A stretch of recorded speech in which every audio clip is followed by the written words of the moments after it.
ولأنادينك أين كنت يا ولي المؤمنين يا غاية آمال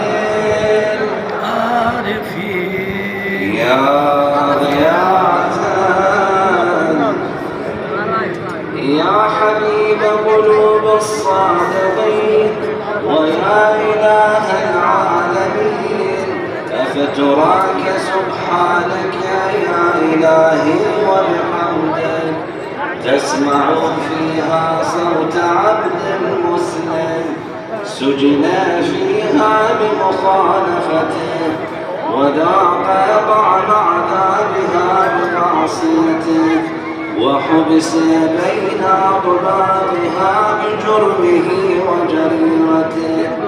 وهو يضج إليك ضجيجا